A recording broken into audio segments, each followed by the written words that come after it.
Bem-vindo a mais um Papo de Psi. Eu sou a Lidiane. E eu sou a Mariana. E hoje falaremos sobre autossabotagem. E para falar sobre autossabotagem, a gente vai utilizar o conto Sapatinhos Vermelhos. Tudo isso e um pouco mais no Papo de Psi. Vamos lá?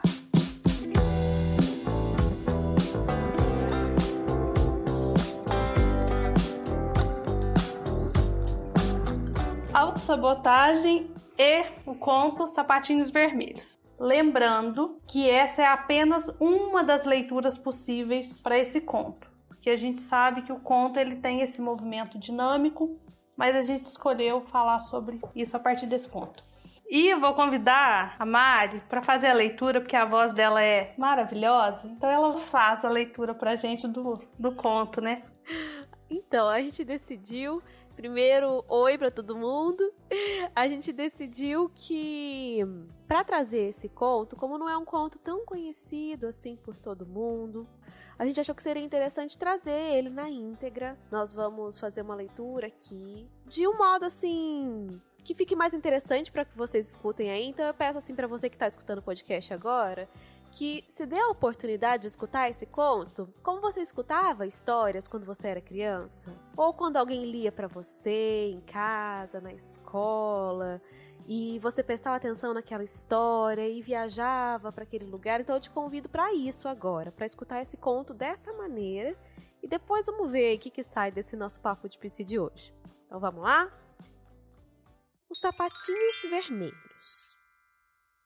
Era uma vez uma pobre órfã que não tinha sapatos. Essa criança guardava os trapos que pudesse encontrar e, com o tempo, conseguiu costurar um par de sapatos vermelhos. Eles eram grosseiros, mas ela os adorava.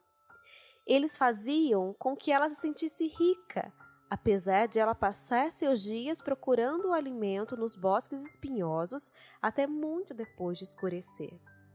Um dia, porém, quando ela vinha caminhando com dificuldade pela estrada, maltrapilha e com seus sapatos vermelhos, uma carruagem dourada parou ao seu lado. Dentro dela havia uma senhora de idade que lhe disse que ia levá-la para casa e tratá-la como se fosse sua própria filhinha. E assim, lá foram elas para a casa da rica senhora, e o cabelo da menina foi lavado e penteado. Deram-lhe roupas debaixo de um branco puríssimo, um belo vestido de lã, meias brancas e reluzentes sapatos pretos. Quando a menina perguntou pelas roupas velhas, em especial pelos sapatinhos vermelhos, a senhora disse que as roupas estavam tão imundas e os sapatos eram tão ridículos que ela os jogara no fogo, onde se reduziram a cinzas. A menina ficou muito triste, pois, mesmo com toda a fortuna que a cercava, os modestos sapatos vermelhos feitos por suas próprias mãos haviam lhe dado uma felicidade imensa. Agora, ela era obrigada a ficar sentada e quieta o tempo todo, a caminhar sem saltitar e a não falar, a não ser que falassem com ela. Mas uma chama secreta começou a arder no seu coração, e ela continuou a suspirar pelos seus velhos sapatos vermelhos mais do que por qualquer outra coisa. Como a menina tinha idade suficiente para ser crismada no dia do sacramento, a senhora levou a um velho sapateiro aleijado para que ele fizesse um par de sapatos especiais para a ocasião. Na vitrina do sapateiro havia um par de lindíssimos sapatos vermelhos, do melhor couro. Eles praticamente refulgiam, pois, apesar de os sapatos vermelhos serem escandalosos para se ir à igreja, a menina, que só sabia decidir com o seu coração faminto, escolheu os sapatos vermelhos. A vista da velha senhora era tão fraca que ela, sem perceber a cor dos sapatos, pagou por eles. O velho sapateiro piscou para a menina e embrulhou os sapatos. No dia seguinte, os membros da congregação ficaram alvoroçados com os sapatos da menina. Os sapatos vermelhos brilhavam como maçãs polidas, como corações, como ameixas tingidas de vermelho. Todos olhavam carrancudos. Até os ícones na parede, até as estátuas, não tiravam os olhos reprovadores dos sapatos. A menina, no entanto, gostava cada vez mais deles. Por isso, quando o bispo começou a salmodiar, o coro a cantarolar, o órgão a soar, a menina não achou que nada disso fosse mais belo que seus sapatos vermelhos. Antes do final do dia, a velha senhora já estava informada dos sapatos vermelhos da sua protegida. Nunca mais use esses sapatos vermelhos, ameaçou a velha. No domingo seguinte, porém, a menina não conseguiu deixar de preferir os sapatos vermelhos aos pretos, e ela e a velha senhora caminharam até a igreja como de costume. À porta do templo estava um velho soldado com o braço numa tipóia. Ele usava uma jaqueta curta e tinha a barba ruiva. Ele fez uma mesura e pediu permissão para tirar o pó dos sapatos da menina. Ela estendeu o pé e ele tamborilou a sola dos sapatos uma musiquinha compassada que lhe deu cócegas nas solas dos pés. "Lembre-se de ficar para o baile", disse ele sorrindo e piscando um olho para ela. Mais uma vez, todos lançaram olhares reprovadores para os sapatos vermelhos da menina. Ela, no entanto, adorava tanto esses sapatos que brilhavam como o carmim, como framboesas, como romãs, que não conseguia pensar em mais nada, que mal prestou atenção no culto. Estava tão ocupada virando os pés para lá, para cá, para admirar os sapatos, que se esqueceu de cantar. "Que belas sapatilhas!" exclamou o soldado ferido quando ela e a velha senhora saíam da igreja. Essas palavras fizeram a menina dar alguns rodopios ali mesmo. No entanto, depois que seus pés começaram a se movimentar, eles não queriam mais parar, e ela atravessou dançando os canteiros e dobrou a esquina da igreja até dar a impressão de ter perdido totalmente o controle de si mesma. Ela dançou uma gavota, depois um sasdás e saiu valsando pelos campos do outro lado da estrada. O cocheiro da velha senhora saltou do seu banco e correu atrás da menina. Ele a segurou e trouxe de volta para a carruagem, mas os pés das meninas nos sapatos vermelhos continuavam a dançar no ar como se ainda estivessem no chão. A velha senhora e o cocheiro começaram a puxar e a forçar na tentativa de arrancar os sapatos vermelhos dos pés da menina. Foi um horror.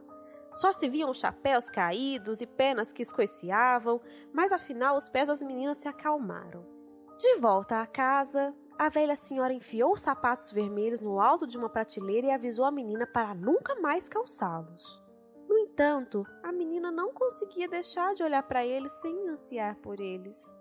Para ela, eles eram o que havia de mais lindo no planeta. Não muito tempo depois, o destino quis que a velha senhora caísse de cama e assim que os médicos saíram, a menina entrou sorrateira no quarto onde eram guardados os sapatos vermelhos. Ela os contemplou lá no alto da prateleira. Seu olhar tornou-se fixo e provocou nela um desejo tão forte que a menina tirou os sapatos da prateleira e os calçou, na crença de que eles não lhe fariam mal algum. Só que, no instante que eles tocaram seus calcanhares e seus dedos, ela foi dominada pelo impulso de dançar e saiu dançando porta fora e escada abaixo, primeiro uma gavota, depois os sesdás e em seguida giros arrojados de valsa em rápida sucessão. A menina estava num momento de glória e não percebeu que enfrentava dificuldades até que teve vontade de dançar para a esquerda e os sapatos insistiram em dançar para a direita. Quando ela queria dançar em círculos, os sapatos teimavam em seguir em linha reta e, como eram os sapatos que comandavam a menina, em vez do contrário, eles a fizeram dançar estrada abaixo, atravessar os campos enlameados e penetrar na floresta soturna e sombria. Ali, encostado numa árvore, estava o velho soldado de barba ruiva, com um braço na tipóia e usando sua jaqueta curta. "Puxa", disse ele, "que belas sapatilhas!" Apavorada, a menina tentou tirar os sapatos, mas por mais que puxasse, eles continuavam firmes. Ela saltava primeiro num pé, depois no outro, para tentar tirá-los. Mas o pé, que estava no chão, continuava dançando assim mesmo, e o outro pé, na sua mão, também fazia seu papel na dança. E assim, ela dançava e dançava sem parar, por sobre os montes mais altos e pelos vales afora, na chuva, na neve e ao sol, ela dançava. Ela dançava na noite mais escura, no amanhecer, e continuava dançando também ao escurecer. Só que não era uma dança agradável, era terrível, e não havia descanso para a menina. Ela entrou no adro de uma igreja, e ali um espírito guardião não quis permitir que ela entrasse. Você irá dançar com esses sapatos vermelhos, proclamou o espírito, até que fique com uma alma penada, como um fantasma, até que a sua pele pareça suspensa dos ossos, até que não sobre nada de você, a não ser entranhas dançando. Você irá dançar de porta em porta por todas as aldeias e baterá 3 vezes a cada porta. E quando as pessoas espiarem quem é, verão que é você e temerão que seu destino se abata sobre elas. Dancem, sapatos vermelhos, vocês devem dançar. A menina implorou misericórdia, mas antes que pudesse continuar a suplicar, os sapatos vermelhos a levaram embora. Ela dançou por cima das urzes, através dos riachos, por cima das secas vivas, sem parar. Ainda dançava quando voltou à sua antiga casa e viu pessoas de luto. A velha senhora que a havia abrigado estava morta. Mesmo assim, ela passou dançando. Dançava porque não podia deixar de dançar. Totalmente exausta e apavorada, ela entrou dançando numa floresta onde morava o carrasco da cidade. E o machado na parede começou a tremer assim que pressentiu que ela se aproximava. « Por favor, implorou ela ao carrasco quando passou pela sua porta. Por favor, corte fora meus sapatos para me livrar desse destino horrível. O carrasco cortou fora as tiras dos sapatos vermelhos com o machado, mas os sapatos não se soltavam dos pés da menina. Ela se lamentou então, dizendo que sua vida não valia mesmo nada e que ele deveria amputar-lhe os pés. Foi o que ele fez. Com isso, os sapatos vermelhos, com os pés neles, continuaram dançando floresta afora e morro acima até desaparecerem. A menina era, agora, uma pobre aleijada e teve de descobrir um jeito de sobreviver no mundo trabalhando como criada, e nunca mais ansiou por sapatos vermelhos.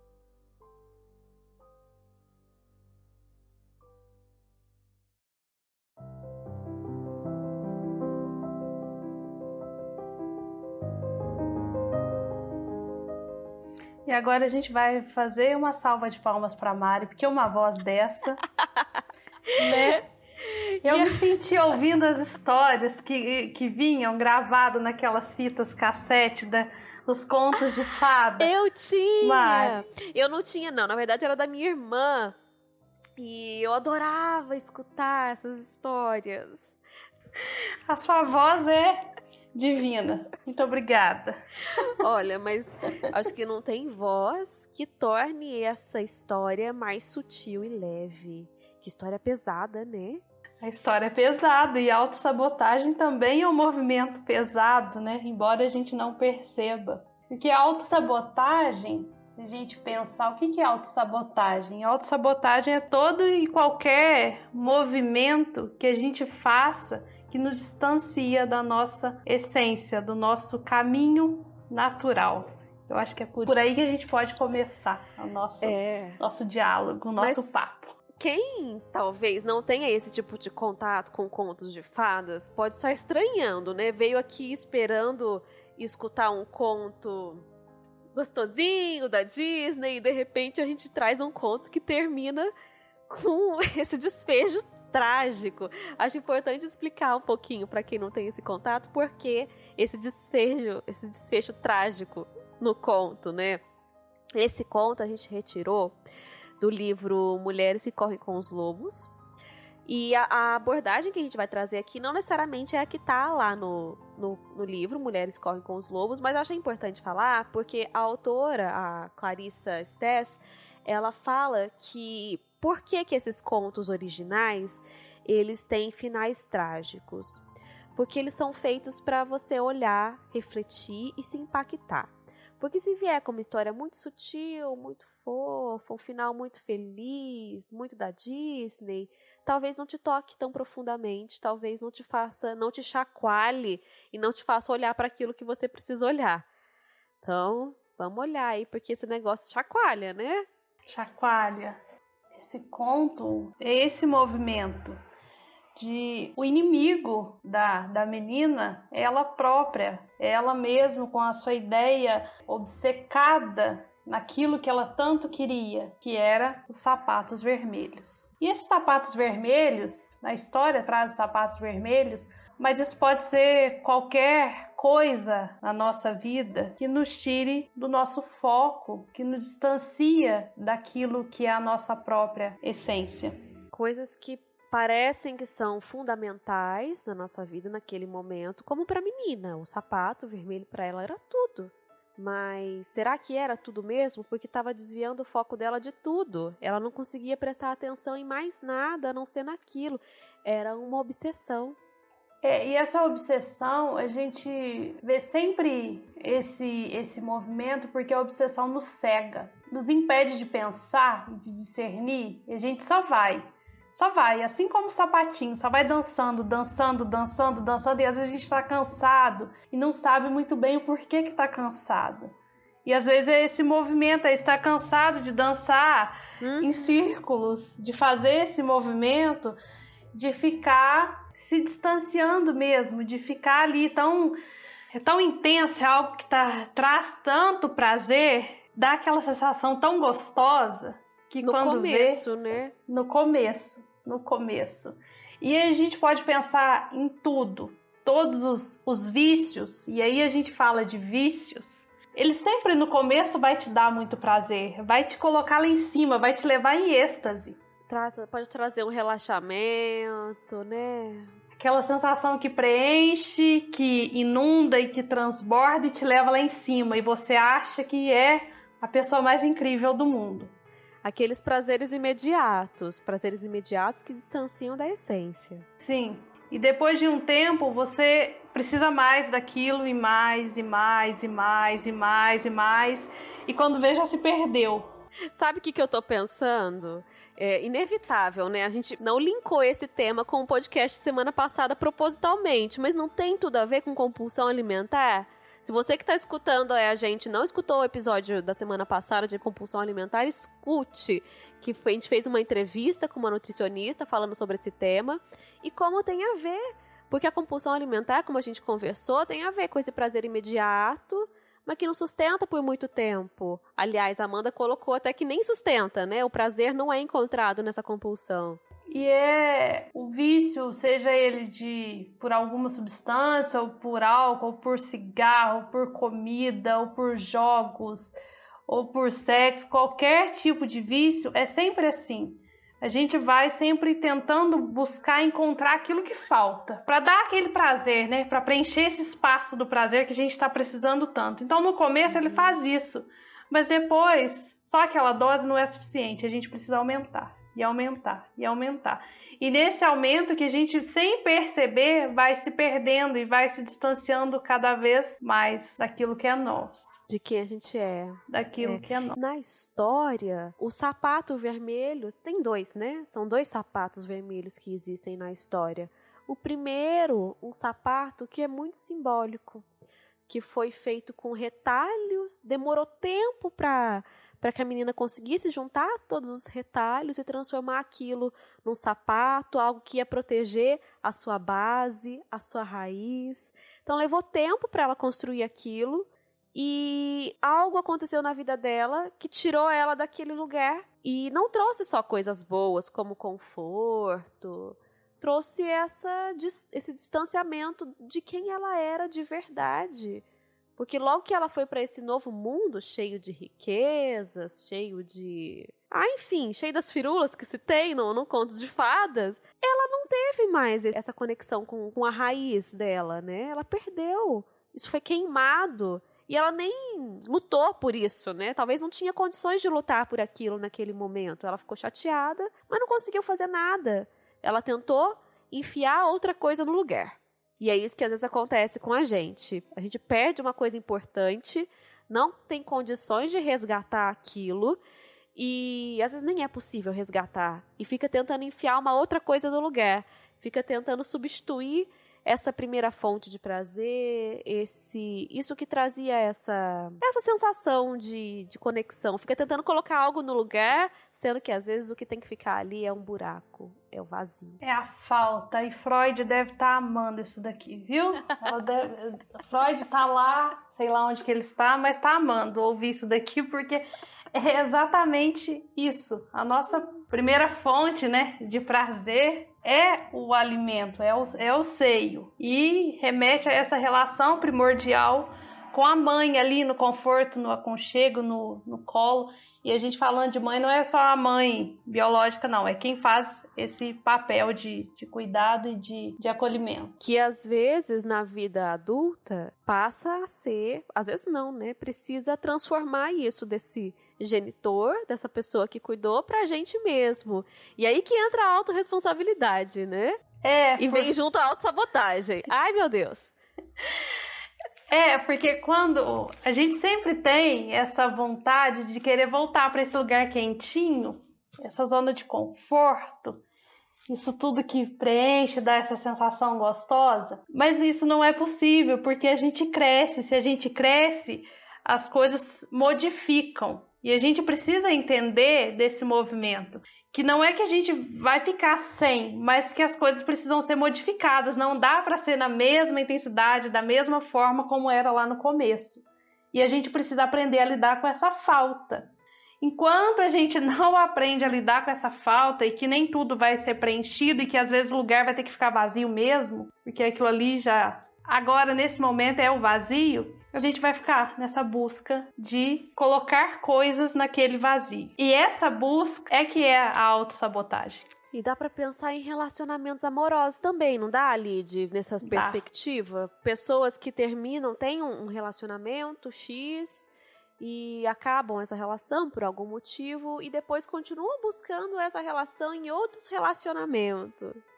Ou então fica tentando voltar para aquela relação anterior nessa ideia fixa de que aquela relação que vai me preencher, aquela pessoa que vai me dar esse prazer, aquela pessoa que é a pessoa para a minha vida. Quando você foi falando isso, eu pensei nos sapatinhos vermelhos mesmo, mas assim, algo do tipo... No início, a pessoa projetava que aquele relacionamento era o sapatinho vermelho de retalho. Achava que lá estava a essência, então vou me dedicar para aquilo, vou ser e viver aquilo. E no final ela percebe que não é o sapatinho da essência, assim, é aquele que ela comprou lá na loja do sapateiro, lá, que teve um soldado que ficou elogiando, mas que belo relacionamento você tem, nossa, mas que casal bonito, como vocês são lindos juntos. E a pessoa se apega a essa ideia, só que no final não é bonito. Só que o outro acha, externamente as pessoas estão achando bonitas, por dentro às vezes é até aquele sapato que machuca, sabe? Que dá calo, que dá bolha, mas continua usando, porque o outro tá achando que é bonito, né? Deixa eu continuar. Aí você pode estar ouvindo a Mari dizer isso e pensar assim, então eu nunca mais na minha vida vou ter um relacionamento? Então eu tenho que abrir mão de todos os relacionamentos de todas as pessoas? Não! Por favor, não! A questão é você entender que a falta, ela existe, que ela é necessária e que aquele vazio vai existir. E que ninguém, nem nada é capaz de preencher aquele vazio. Isso é autorresponsabilidade. Isso é entender que nem tudo é possível, mas que você pode viver da melhor maneira possível, dentro das suas possibilidades, das possibilidades de satisfação desse prazer, mas que precisa de equilíbrio. E penso que buscar esse prazer fora, essa completude fora, é muito perigoso. É uma situação muito perigosa e acho que nem acontece. Porque aquilo que vai fazer com que você se sinta conectado, se sinta integrado a você mesmo, tá dentro. Não mora fora, mora dentro. É esse sapato de retalhos feito com vários pedacinhos de você mesmo, vários pedaços da sua história, vários pedaços da sua personalidade, vamos dizer assim. É esse que tem valor na história, e não aquele que era bonitão, caro, talvez, que foi fabricado, e assim como ele, existem vários, né? Porque tudo que é fabricado em massa. Quando a gente pensa nesse contexto, né? Vem em massa, é igual para todo mundo. O sapatinho de retalho era único. Só ela tinha. Só ela tinha, por porque mais que ela fosse, fez. Por mais que fosse meio feio, meio esquisito, igual a senhora que adotou ela falou, era dela. É a essência dela. E isso não tem nada de feio. Isso tem a ver com criatividade. E outro ponto que me fez pensar enquanto você falava é justamente da gente achar que a gente sabe o que é bom para o outro. A gente querer colocar para o outro os nossos sapatinhos vermelhos. Ai, que perigo isso. Porque e a gente sempre faz com a justificativa de que eu estou com boa intenção. Que eu sei o que é melhor para o outro. Mas se a gente pensar assim, agora eu vou fazer um paralelo que vai ser também trágico. Hitler também achou que era bom para o país dele e para a nação dele. E a gente viu o que aconteceu. Então, tudo começa com uma boa intenção. Ninguém tem a intenção de prejudicar. Mas a gente se fixa tanto nessa ideia que a gente acaba prejudicando, porque a gente esquece do espaço do outro, do tempo do outro, do que faz bem pro outro. A gente nem pergunta pro outro, a gente só faz. Na história a senhora nem perguntou, olha, você quer guardar isso com você? Não, já foi e jogou na fogueira, queimou, falou, isso não é bom pra você, eu vou te dar um outro, que é melhor. Está obcecado na ideia, às vezes não é bom nem pra si. Às vezes a senhora também tinha uma história assim com o sapato, também machucava os pés dela, mas ela não estava olhando nem pra ela, quem dirá pro outro, né? Sim. E aí, nisso, a gente vê essas conexões, porque assim, a gente atrai conforme a gente, no estado em que a gente está. Então, por isso que a gente tem que cuidar dos nossos sentimentos, dos nossos pensamentos, porque tudo é física, né? É lei da ação e reação. Se eu não dou conta, se eu não sei de mim, se eu não sei dos meus limites, eu vou tolerar. E normalmente o outro vai querer colocar os limites dele sobre mim e eu vou tolerar. Porque, o outro tá dizendo que é melhor mesmo, que é mais bonito e que tem que mudar, que isso não faz parte mais, não combina com a roupa que eu estou agora. Quando não se sabe aquilo que, pensando nessa história da roupa, quando não se sabe aquilo que diz sobre você, aquela roupa que vai dizer sobre você, aquilo que você gosta de usar, aquilo que é confortável, realmente, quando você não sabe o que você quer, vai aparecer outra pessoa dizendo o que você tem que fazer. E você pode correr o risco de escutar isso. Que é igual... Acho que isso é o mais perigoso, não é nem o outro falar. Você, por estar tão perdido de si mesmo, eu não digo nem perdido na realidade, é desconectado de si mesmo, que escuta qualquer coisa que te traga assim de fora. Então, se vem o soldado lá da barba ruiva e fala, nossa, que belo sapato, combina com você, hein? Ou então se ele fala, não, o melhor pra você é um sapato de outra cor, um sapato roxo. E aí você vai lá, corre na loja e compra um sapato roxo. E essa fala desse soldado, né? Nossa, que sapato bonito. O que acontece? Quando a gente também está muito obcecado, a gente quer buscar, encontrar sinais que justifiquem a gente permanecer naquela forma. Nossa, que sapato bonito, viu? Eu tenho que continuar com esses sapatinhos mesmo. Milhões de pessoas achando o sapato esquisito, inadequado na história. Ela mesma percebia que esse sapato tinha comando sobre ela, mas quando tem alguém que fala de fora que, tá ok esse seu comportamento, tem uma aprovação, é bem isso que você falou mesmo, né? A gente fica buscando sinais divinos para justificar a nossa permanência nesse estado que às vezes está desconfortável, mas a gente é teimoso e não quer sair daquilo ali, não. Até chegar num ponto que a gente percebe que o sofrimento está tão intenso e tão grande, que aí a única coisa que nos resta é pedir para amputar os nossos pés. Eu não sei nem o que dizer depois disso. Por isso. Porque às vezes para desconectar disso, já tá tão desconectado de si mesmo, que para sair desse lugar, para gerar algum tipo de movimento, precisa romper de vez com isso que tá fazendo mal. E esse movimento, esse rompimento total, drástico, severo, que é o problema. Por isso que a gente fala para cuidar para olhar os nossos sabotadores internos, para que a gente não precise chegar nesse extremo limite. Pensa aí, como é que tá os seus sabotadores internos? Quais são as suas ideias obcecadas? Do que é que você está com dificuldade de desistir, de abrir mão? Porque eu costumo dizer assim que uma porta nova, uma nova possibilidade, ela só vai aparecer na sua vida se você conseguir sair desse outro lugar que te deixa estagnado. Então, uma porta nova só vai se abrir se você fechar uma outra. E às vezes não é fácil fechar essa outra, mesmo que traga uma sensação de incômodo. Às vezes é mais cômodo estar no incômodo do que se movimentar para sair disso. E no começo, a menina, ela não se importava de ir juntando pequenos trapos para fazer o seu sapatinho. Talvez a destruição comece quando ela se encanta demais com a facilidade de ter os sapatinhos. Então, a gente precisa voltar para aquilo que é o natural. E o natural é a gente dando pequenos passos todos os dias. Quando algo a gente dá um salto grande demais, a queda também é grande.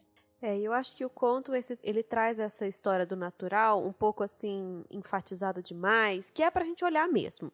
Lá o natural da menina era, né, catar retalho, caçar comida, era algo assim, bem sofrido.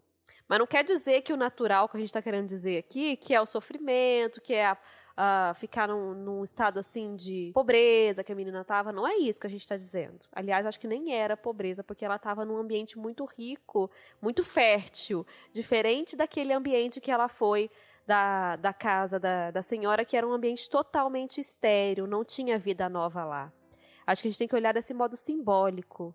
Existem lugares, às vezes, nas nossas profundezas, que não são muito habitados por nós.